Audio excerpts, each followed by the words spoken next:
Muito bem. Vamos agora ver um outro exemplo de um programa Java desenvolvido no NetBeans. Porém, neste momento, o nosso intuito será de, além de vermos um novo exemplo de aplicação Java, será o de apresentar dois mecanismos para a programação. O primeiro deles é o Scanner. O Scanner é uma classe que seu intuito principal é trabalhar com informações digitadas a partir de um teclado. E também, neste exemplo, veremos um pouco mais sobre a utilização do system.out.println para impressão de informações em tela. Muito bem. Mais uma vez, então, para iniciarmos, primeiramente, cliquem com o botão direito do mouse, aqui em pacotes de código-fonte, selecionem a opção Novo ou New em inglês e, por fim, a opção Java Class ou Classe Java. Acessando essa opção, ele vai abrir a tela já tradicional de assistente e lhes vai ser solicitado o nome da classe. Mais uma vez, sugiro que coloquem um nome de classe que tenha relação com o intuito do porquê vocês estão criando. Então, neste caso, eu vou sugerir o nome exemplo scanner, para lembrarmos que essa classe foi criada então com este intuito, ok? Feito isso, cliquem no botão finalizar. Ok, a classe será criada. Mais uma vez, lembrando, como estamos numa plataforma de desenvolvimento integrado, ou seja, uma IDE, o NetBeans automaticamente, em função do nome do arquivo, criou para nós aqui o trecho delimitador da classe, que é o public class. E na parte de cima, ele colocou aqui dois trechos de comentário. Eu vou apagar alguns desses comentários, mas aproveitaremos o momento para reforçar a importância deles.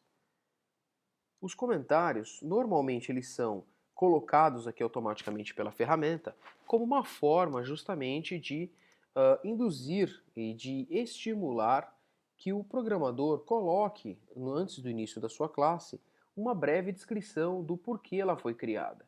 Então isto serve como referência para outras pessoas que possam vir a utilizar a sua classe. Neste momento, eu sugiro que vocês considerem a utilização de trechos de comentário, por exemplo, para colocar em enunciado de programas ou de repente observações sobre aquele exercício que possam ajudar vocês no estudo, ok? Bom, então vamos lá. Justamente para lembrarmos então do porquê criamos esta classe, vou colocar aqui classe para exemplo de uso do scanner, ok? Desta forma, então, nós facilmente saberemos o porquê da criação dessa classe. Não precisaremos ficar lendo o código para relembrar, então, este motivo. Ok, então voltando aqui para o código da classe, lembrando, o NetBeans já criou public class exemplo scanner. A classe ela começa aqui neste abre chaves e fecha lá embaixo neste outro fecha chaves, né?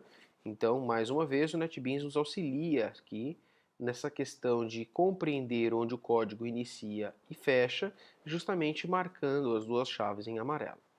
Então, considerando que essas duas classes delimitam o que é a nossa classe, ou seja, onde ela começa e onde ela termina, dentro destas duas chaves nós vamos fazer a sua codificação. Vou começar a codificação da classe pelo método main, public static void main, string args. Aproveitando este momento, já é muito importante que eu reforce com vocês a seguinte questão. O método public static void main, ele é imprescindível que seja escrito desta forma, public static void main, porém daqui para diante, o que é imprescindível é apenas vocês declararem este vetor de string aqui no começo, ok? Logo que se tem aqui à frente o famoso args, nada mais é do que um nome de variável, ou seja, o nome da variável, ou seja, vetor de strings que será recebido por este método, que será recebido nesta ação. Inclusive ele chama-se args justamente como uma abreviação da palavra arguments, ou seja, argumentos do inglês, ok? Então, somente para demonstrar que não é necessário colocar args, eu vou deixar apenas A. Vou abrir chaves e Observem, por hora temos apenas uma chave aqui abaixo. Quando eu der o Enter, o NetBeans automaticamente colocou a outra, que é correspondente a esta que eu acabei de colocar, e ele já coloca o cursor aqui dentro do código, dentro do trecho, para que a gente comece então o processo de codificação. Inclusive, guiado por boas práticas, ele estimula então a indentação. Então percebam que inclusive o cursor ele não para no início do método, aqui perto da letra P. Ele já para já com uma tabulação à frente, para estimular então essa questão. Muito bem, vamos começar criando então uma referência para a nossa classe Scanner. Isso é imprescindível justamente para que a gente comece a operar com a Scanner. Então, para fazermos isso, primeiramente devemos criar uma variável do tipo Scanner, que eu a chamarei de teclado, um nome bastante relacionado ao intuito do qual nós estamos criando, pois será uma scanner para leitura do teclado, muito importante. E esta variável vai receber o quê? Uma nova referência de scanner. Aqui dentro do parênteses, eu vou colocar qual é a fonte de leitura do meu scanner. Então, como eu comentei no início deste exemplo, o intuito principal neste momento para a utilização do scanner é para a leitura do terminal, para a leitura principal do teclado, é a partir do teclado. Porém, já é interessante que vocês saibam que a classe scanner ela serve para ler outros meios, como por exemplo arquivos texto. Ok, então para prosseguirmos, vamos colocar aqui entre parênteses a palavra no Java, ou melhor dizendo, a classe no Java, que representa este teclado. Neste caso, esta referência é system.in. Esta é a entrada padrão do sistema, que neste caso, de um computador comum, é o teclado. Muito bem. Colocarei ponto e vírgula para finalizar a linha e darei um Enter. Neste ponto, percebam que o NetBeans apontou para nós aqui as duas classes Scanner com uma linha sublinhada vermelha embaixo, indicando um erro de compilação. Mais uma vez, se colocarmos o mouse sobre este erro e deixarmos ele parado, o NetBeans mostra aqui uma janela de tooltip, ou seja, uma janela de dica em amarelo, dizendo então qual é o motivo deste problema, qual o motivo deste alerta. E aqui ele diz, não é possível encontrar o símbolo scanner, ou seja, ele não está compreendendo o que a palavra scanner significa. Ele não sabe que nós queremos utilizar a classe scanner para leituras a partir do teclado. Então, é imprescindível que nós informemos isso de uma maneira mais clara para o Java, sobretudo neste momento. Mas por que nós somos obrigados a fazê-lo? Todas as classes que nós utilizamos, elas já fazem parte do pacote padrão de recursos que a linguagem Java oferece.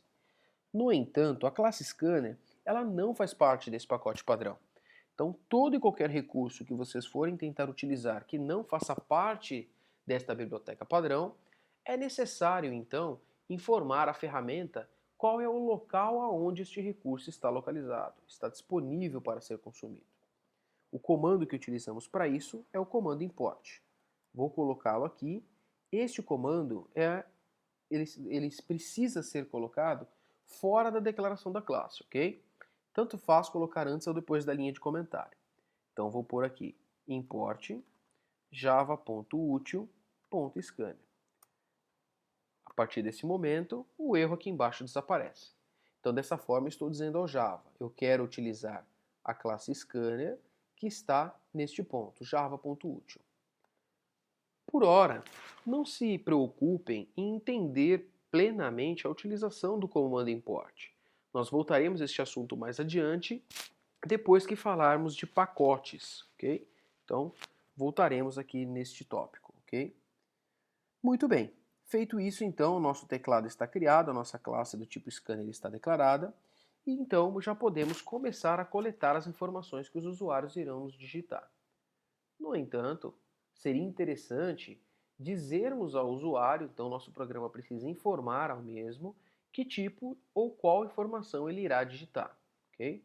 Então, para isso, faremos uso aqui do system.out.println para fazermos uma impressão padrão em tela, onde diremos ao nosso usuário, digite o seu nome, por exemplo, ok? Muito bem, lembrando, sempre para finalizar uma linha, é imprescindível colocar aqui o ponto e vírgula. enquanto não o fazemos, o NetBeans fica apresentando o erro.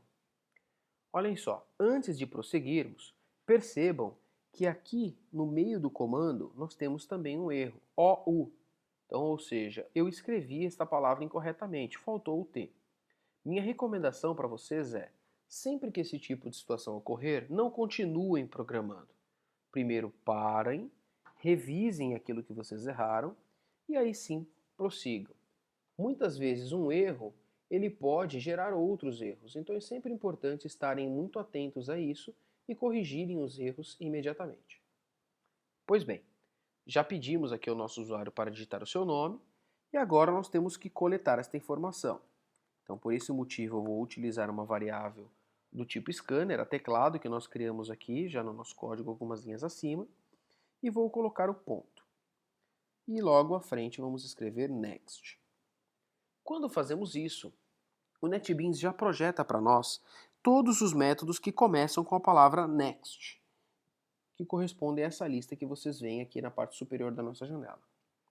Percebam que nós temos um next, basicamente, para cada um dos tipos primitivos que a linguagem Java oferece. Então temos aqui next byte, next boolean, next float, next int e assim por diante. Além deles, temos também aqui em cima, como primeiro item da lista, simplesmente next. Esse next ele é responsável por nos devolver uma string, ou seja, uma palavra, um nome, ok? Então, neste caso, como nós solicitamos o nome do usuário, eu vou escolher aqui este método next apenas para me retornar esta informação de nome. Ponto e vírgula. Muito bem. Não temos erros de compilação, tudo parece funcionar bem. No entanto, temos um ponto muito importante a ser observado. O conceito básico da programação diz que todas as informações que você precisa trabalhar em tempo de execução precisam estar armazenadas em algum ponto, como por exemplo a memória do seu computador.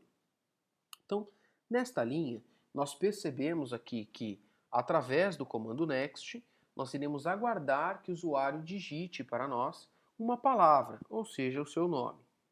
No entanto, o que está acontecendo? Ele está digitando essa informação. No entanto, nós não estamos armazenando ela em local algum, nós estamos perdendo essa informação. E isso, claro, não é desejável. Para resolvermos essa questão, é imprescindível criarmos uma variável aqui que receba esse valor. Então, antes aqui, e na mesma linha, mas antes do uso do scanner e do operador e do método next, nós vamos criar uma variável do tipo texto, ou seja, uma variável do tipo string, e eu vou atribuir a ela um nome, justamente porque ela servirá para armazenar o nome do nosso usuário. Muito bem, vamos fazer mais um exemplo. System.out.println. Desta vez, nós solicitaremos ao nosso usuário que digite a sua idade. Ok. E na linha abaixo vamos ler esta idade. Olhem só, mais um erro de compilação. Desta vez, eu me esqueci de colocar o ponto e vírgula aqui no fim da linha. Ok, vamos continuar. Int idade igual a next, igual a teclado, ponto next. Então, novamente, analisando nossa lista de métodos que começam com a palavra next, aquele mais indicado parece ser o next int, justamente para retornar um inteiro correspondente à idade. Ok, mais uma última linha. System.out.println. E aqui vamos pedir ao usuário, digite sua letra favorita.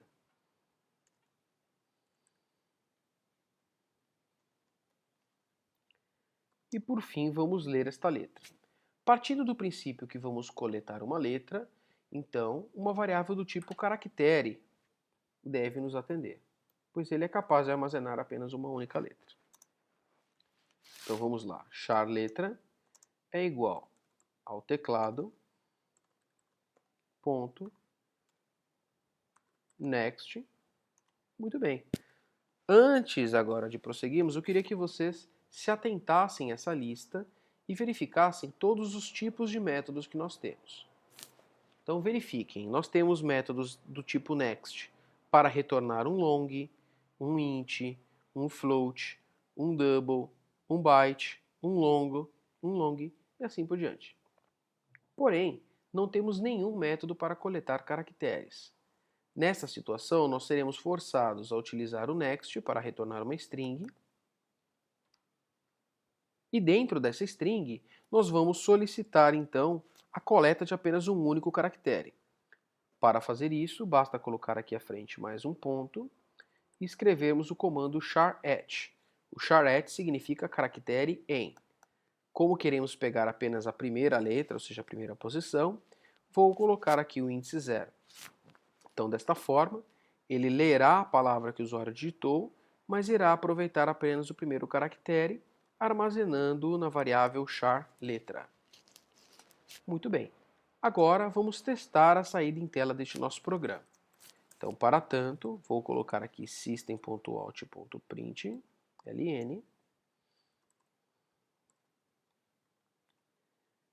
E aí aqui eu vou colocar um texto para o nosso usuário.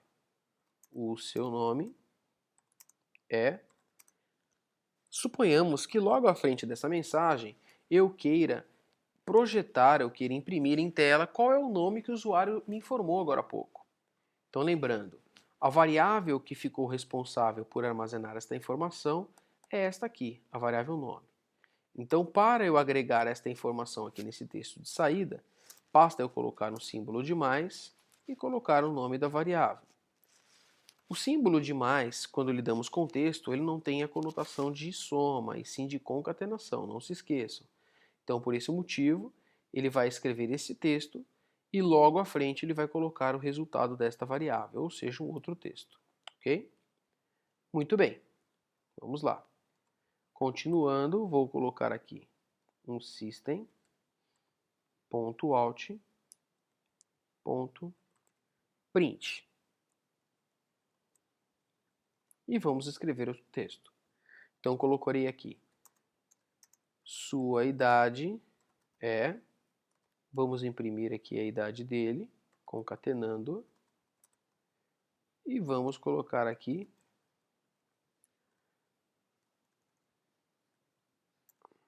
anos. Ponto e vírgula. Ok? Muito bem. Mais uma vez, uma breve pausa aqui antes de prosseguirmos. Percebam que nestas duas linhas eu estou utilizando comandos diferentes. Na linha de cima eu fiz um system.out.println e aqui embaixo eu fiz apenas um print. A diferença básica entre eles é o println, além de escrever um texto, assim que ele termina, ele automaticamente salta para a linha de baixo. Já o print não. O print ele apenas escreve aquilo que você solicita e pronto. Não faz mais nenhuma outra função adicional. Ok? Então, neste caso, nós vamos imprimir o nome do usuário, vamos pular uma linha em função do ln, e aí vamos começar com esse outro texto, que é sua idade é X anos, e para finalizar, vou fazer aqui o último system.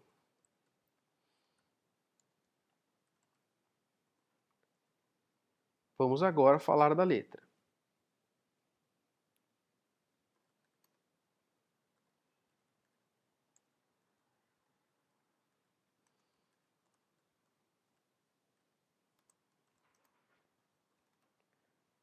Muito bem. Neste ponto, eu quero já aproveitar e fazer uso de alguns recursos avançados aqui da linguagem, que são os caracteres de escape. Então, suponhamos que eu queira dar um espaçamento aqui entre este texto e o próximo texto, por exemplo. Então, para isso, eu posso utilizar, por exemplo, o caractere de escape /t. Este caractere /t ele tem a responsabilidade de representar um tab, uma simples tabulação, ok? Então, neste caso, nós vamos escrever sua letra favorita é, vamos dar um espaço correspondente a uma tabulação e vamos colocar mais à frente a informação. Letra.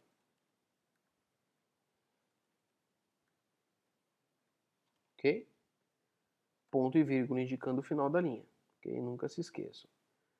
Uma breve observação antes de nós avançarmos, mais uma vez. Verifiquem que essa frase, justamente pelo tamanho da fonte que eu estou utilizando, ela ficou muito extensa. Ou seja, para que eu leia toda esta frase, se faz necessário que eu sempre arraste a janela para o lado, ok?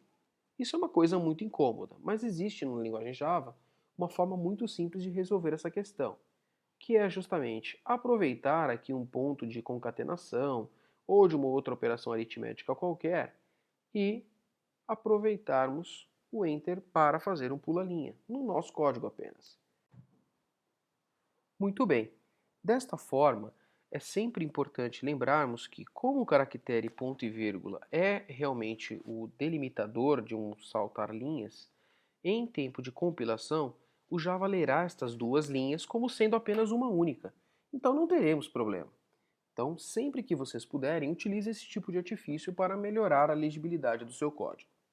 Ok. Vamos então agora salvá-lo, clicando aqui no disquete, e executar o código, clicando com o botão direito do mouse e selecionando a opção Run File, ou executar arquivo. Ele vai abrir a janela de execução, solicitando o nome. Eu digiterei aqui este nome, por exemplo, Denis, e vou colocar aqui a idade do Denis. E por fim, a letra favorita dele, a letra V, por exemplo. Pronto, já temos aqui a saída em tela. O seu nome é Denis, a sua idade é... Opa, aqui tivemos um problema. Ele misturou todo o texto. 18 anos, sua letra favorita é. Bom, mas aqui observamos também a tabulação. Vamos comparar este código sainte, essas mensagens exibidas em tela, com o código que nós criamos para a sua impressão. Então tudo começa aqui em seu nome é. Olhem só, o seu nome é Denis. O seu nome é Denis, ele agregou o nome, como era um print ali, ele saltou uma linha e continuou embaixo. Deu um espaço em branco, correspondente a esse que eu coloquei aqui, e escreveu sua idade é e colocou a idade do Denis. Logo adiante, ele já escreveu anos. Percebam que entre a impressão da idade e a palavra anos, nós não temos nenhum espaço em branco. E a mesma coisa acontece após a palavra anos. Então, por isso, tudo se misturou. Vou agregar um espaço antes e um espaço depois para melhorar esta escrita. E por fim, ele, como não utilizamos aqui um println, foi apenas um print, ele passou aqui, continuou escrevendo na mesma linha. E aí ele escreveu, sua letra favorita é, como vocês veem aqui, sua letra favorita é, dois pontos. Ele deu um espaço correspondente a este /t de tabulação e logo adiante ele colocou a letra que vocês veem aqui. Mais uma vez, vou rapidamente reexecutar este exemplo para que vocês percebam o novo comportamento em função daqueles dois espaços que colocamos. Então agora será o Carlos, ele tem 19 anos e a letra favorita dele é a letra E. Olhem só como melhorou. Sua idade é 19 anos, sua letra favorita é. Ok? Então desta forma concluímos mais um exemplo de utilização aqui do comando scanner para a leitura de informações do teclado e um pouco mais sobre o System.out para impressão em tela.